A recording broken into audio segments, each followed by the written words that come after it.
I want to talk about how your food actually turns into poop. When you're eating food, you chew your food. You're starting to break your food down. All the stuff that you're eating is giving information through your taste buds down lower into the digestive tract. And then you also have the stomach that has to get ready to break down the protein. Let's talk about this valve on the top of the stomach first. This valve is really important to keep the food in the stomach and from backing up into the esophagus.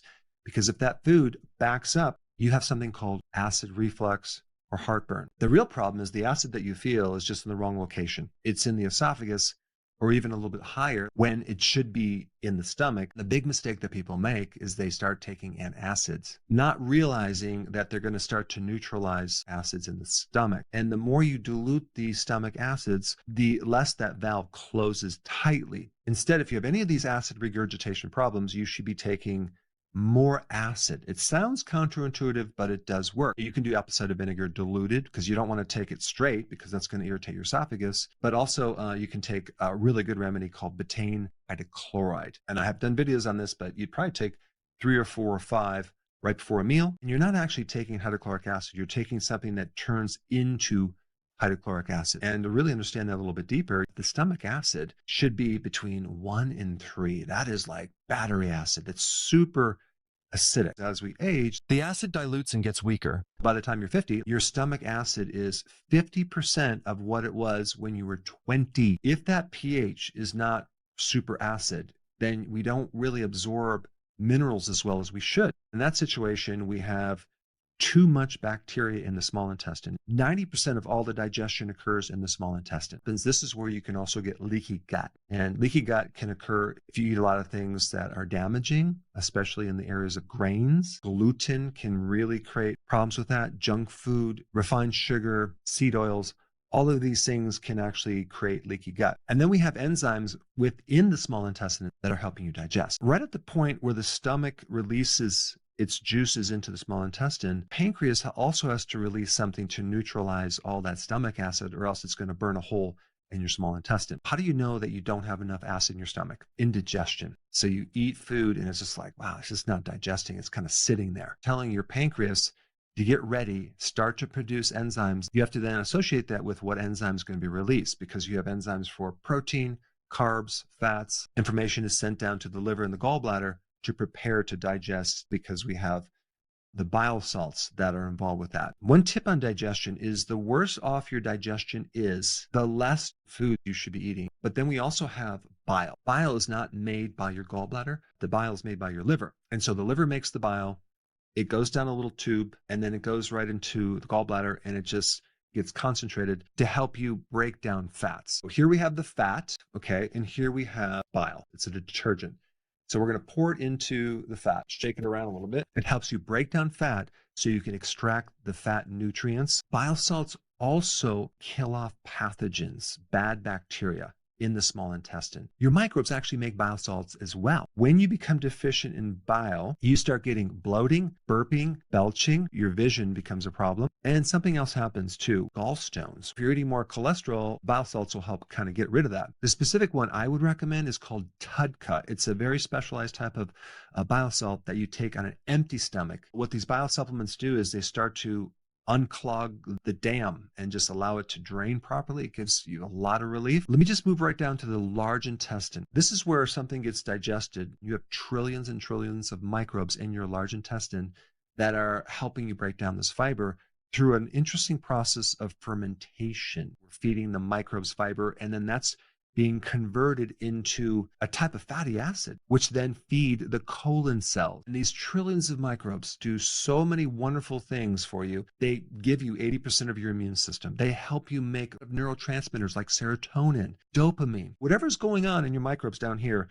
is going to go on up here. When you eat food, it has to go through this entire assembly line of things that happen to the point where it ends up as poop. Poop is like mostly water. The reason why it's brown is because of the pigment in the red blood cells that ends up in your stool. And the smell of your poop, it's usually some gas from bacteria. And so it has a certain smell to it, but it can smell even worse at certain times depending on what's happening in your digestion or a lack thereof. When you look at your poop, you can get a lot of clues on what's going on. I'm just going to cover some general things: constipation, diarrhea, and that relates to missing microbes. When you get an antibiotic, people might tell you that those microbes will come back eventually. That's false information. And just think about how many antibiotics we take. But then there's also something else that acts like an antibiotic, Roundup Ready. Roundup Ready has a chemical in it called glyphosate. Glyphosate is an herbicide, but they also have a patent on it acting as an antibiotic because it kills off your microbes. Even things that are non-GMO like wheat are loaded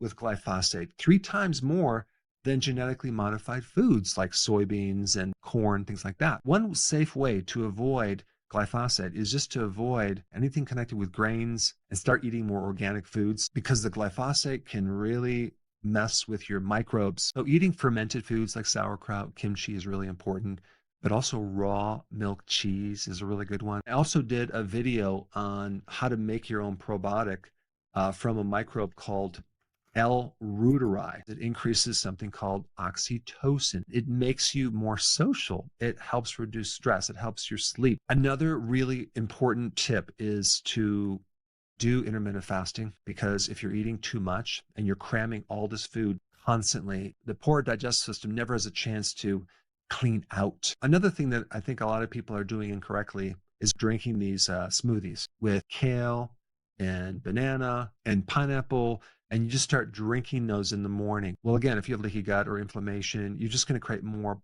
bloating and inflammation because you're dumping too much fiber down there. Of course, I used to recommend it, and for some people, they would thrive on it because they needed that, but it's not a good overall recommendation for everyone. 90% of chronic disease is coming from your food, and most medications are treating the side effects of bad food. Thank you so much for watching, and I will see you in the next video.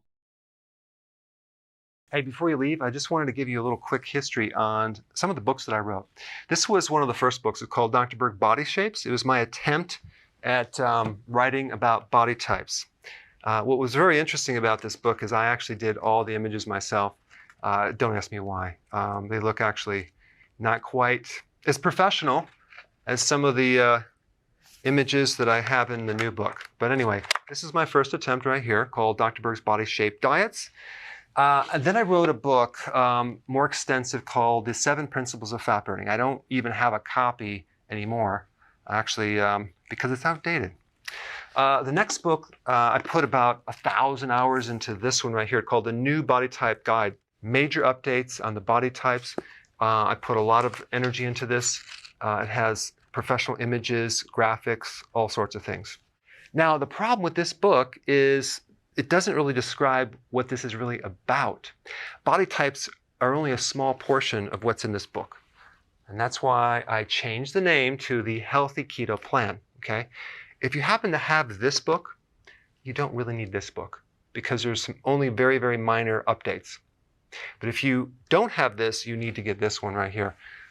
This book goes into every single detail that you would ever want to know about. It goes into the 7 principles of fat burning. It goes into hormones, the body types, the basic keto plan. It goes into intermittent fasting. I talk about the 10 fat burning triggers and blockers and fat burning strategies with a lot of details in every single chapter. I go into body issues that interfere with losing weight. There's very few people that just have a weight problem. They have a lot of body issues, whether it's sleeping problems, stress problems, inflammation, menopause. I cover that extensively in this book. Then I talk about how to get rid of stress, and I show you a technique. Then I get into exercising. And then I have a lot of really good recipes in this book as well. So this is a good reference guide. On my website, if you get this book, you get this one free.